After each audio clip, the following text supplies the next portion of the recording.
রাজধানীর বনানী এলাকায় আবার আমরা দেখলাম সেই একই পুরাতন ঘটনা। ব্যাটারি চালিত রিকশার চলাচল বন্ধ করা নিয়ে পুলিশ ও রিকশা চালকদের মধ্যে সংঘর্ষ এবং পুলিশ বক্সে ভাঙচুর।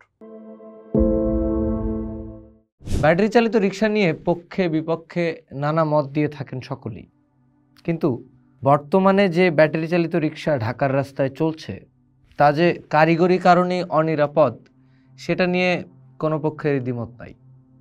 প্রতিদিনই দুর্ঘটনা, হাতাহাতি, এমনকি এই ধরনের সহিংসতার ঘটনা ঢাকা শহর এবং দেশ জুড়ে ঘটছে, যার নির্দিষ্ট তথ্য ও গণমাধ্যম ঘেঁটে উদ্ধার করা কষ্টসাধ্য। ব্যাটারি চালিত রিকশার আইনগত অবস্থান পূর্ববর্তী ক্ষমতাচ্যুত আওয়ামী লীগ সরকারের আমল থেকেই একটি অমীমাংসিত ইস্যু। এই বাহনকে একদিকে নগরীর দরিদ্র জনগোষ্ঠীর জন্য স্বল্প মূল্যের যাতায়াত সুবিধা ও আয়ের উৎস হিসেবে বিবেচনা করা হয়, অন্যদিকে দুর্ঘটনা ঝুঁকি, বিদ্যুৎ খাতের উপর চাপ এবং যানজট বৃদ্ধির কারণ হিসেবেও চিহ্নিত করা হয়।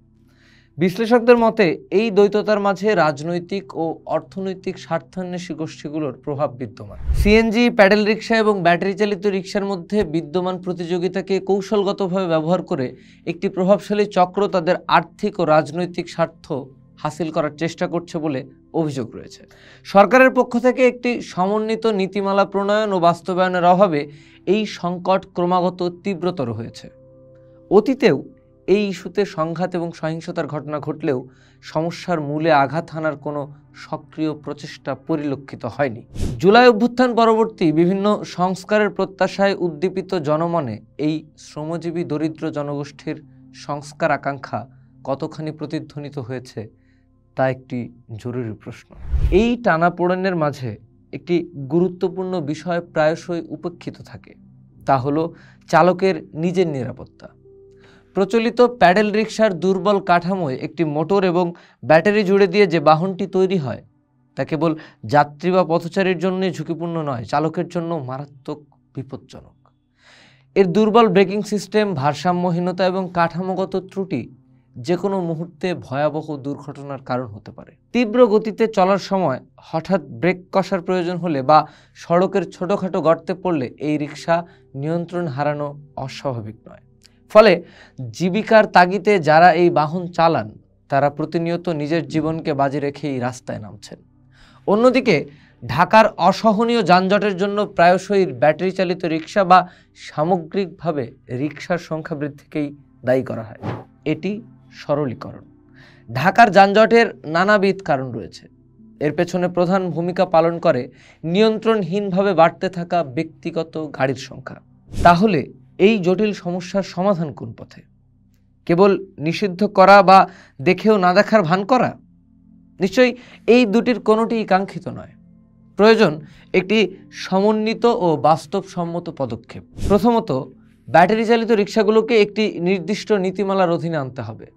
এর মধ্যে অন্তর্ভুক্ত থাকবে বাহনগুলোর নিবন্ধন, চালকদের জন্য লাইসেন্স এবং প্রশিক্ষণের ব্যবস্থা। দ্বিতীয়ত, সবচেয়ে জরুরি হলো বাহনগুলোর কারিগরি উন্নয়ন ও মান নির্ধারণ। বিশেষজ্ঞদের পরামর্শ অনুযায়ী নিরাপদ, টেকসই এবং সড়ক বান্ধব নকশা প্রণয়ন করে সে অনুযায়ী রিকশা তৈরি বা রূপান্তর বাধ্যতামূলক করতে হবে। দুর্বল কাঠামোর বদলে শক্তিশালী ও ভারসাম্যপূর্ণ ডিজাইন নিশ্চিত করতে হবে। উন্নত ব্রেকিং সিস্টেম যোগ করতে হবে। তৃতীয়ত, নির্দিষ্ট এলাকা বা রুটে এদের চলাচলের অনুমতি দেওয়া যেতে পারে, বিশেষ করে যেখানে গণপরিবহনের ঘাটতি রয়েছে। চতুর্থত, বিদ্যুৎ ব্যবহারের বিষয়টি স্বচ্ছ করতে হবে। বৈধ উপায়ে চার্জিংয়ের জন্য নির্দিষ্ট স্টেশন স্থাপন এবং অবৈধ সংযোগের বিরুদ্ধে কঠোর ব্যবস্থা নিতে হবে। পঞ্চমত, কেবল চালকদের হয়রানি না করে এই রিকশার আমদানিকারক, যন্ত্রাংশ বিক্রেতা এবং রিকশা ব্যবসায়ীদেরও জবাবদিহিতার আওতায় আনতে হবে। তারা নিয়ম মেনে ব্যবসা করছেন কিনা, রাষ্ট্রকে কর দিচ্ছেন কিনা তাও খতিয়ে দেখা প্রয়োজন। এই পদক্ষেপগুলো বাস্তবায়নের জন্য সিটি কর্পোরেশন বা সরকারের সংশ্লিষ্ট কর্তৃপক্ষের অধীনে একটি বিশেষ সেল বা কমিটি গঠন করা যেতে পারে, যারা নীতিমালা প্রণয়ন, বাস্তবায়ন এবং নিয়মিত পর্যবেক্ষণ করবেন। রিকশা চালকদের সংগঠন ও বিশেষজ্ঞদের মতামতকে গুরুত্ব দিতে হবে। একটি অন্তর্ভুক্তিমূলক সমাধান খুঁজে বের করতে হবে। দোষারোপের রাজনীতি বন্ধ করে সমস্যাটির গভীরে প্রবেশ করে একটি মানবিক ও টেকসই সমাধান আনাই হবে সত্যিকারের পরিবর্তন। নইলে বনানীর মতো ঘটনা ঘটতেই থাকবে, আর আমরা কেবল ক্ষণিকের উত্তেজনা আর দীর্ঘস্থায়ী দুর্ভোগের সাক্ষী হয়ে থাকব। প্রশ্ন হলো, বর্তমান অন্তর্বর্তীকালীন সরকার কি সেই কাঙ্ক্ষিত সমাধানের পথে হাঁটবেন? পোস্ট দেখুন, ভাবুন, করুন, থাকুন পোস্টের সাথে।